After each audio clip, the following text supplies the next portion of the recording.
થાય. ચાર્જિંગ તમે પ્લગમાં ભરાઈ દે એટલે એ તો લાઈટથી તો થાય એટલે આપણને ખબર.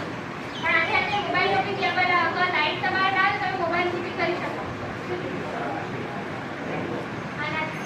તો તમારે ઘરે લાઈટ ના હોય તો મોબાઈલ દ્વારા તમે ચાલુ કરીએ. મોબાઈલમાં એ બહુ ચાર્જિંગ નહીં થતી, 1% ચાર્જિંગ થાય. એટલે આપણે લાઈટ ના એટલે તો પ્રોબ્લેમ ના આવે.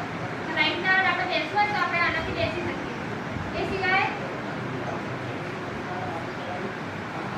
આ પટ્ટો આવે જે તમે કમરમાં લગાવો. હાલ લગાવેલો છે તમને? હા, તો આ પટ્ટો આવે. અને 2 પેચીસ સુધી તમે આ પટ્ટીઓ લગાવી છે. એ 2 પેચીસ વાળી જે કેબલ આવે અને રિમોટથી બી ચાલુ થાય, હાથથી બી થાય. એક રિમોટ આવે જેથી આપણે ઝૂકવું ના પડે. જે ઉપર લાયક હોય નમી ના આવતા હોય એ બેસી રિમોટથી બી આ મશીનને ચાલુ કરે.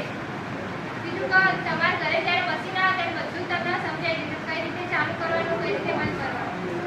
અને કોઈ બી પ્રોબ્લેમ થાય તો 1 વર્ષની ગેરંટી. તો મશીનને કંઈ બી થાય તો તમે ફોન કરી દો તો તરત જ તમારી રિપેર થઈ જાય. આ સિવાય તમને ફેર પડે કે નહીં એનો બી અમે ખ્યાલ રાખીએ છીએ. તો તમને ફોન કરીને પૂછવા બી આવશે કે તમને કેટલો ફરક લાગે.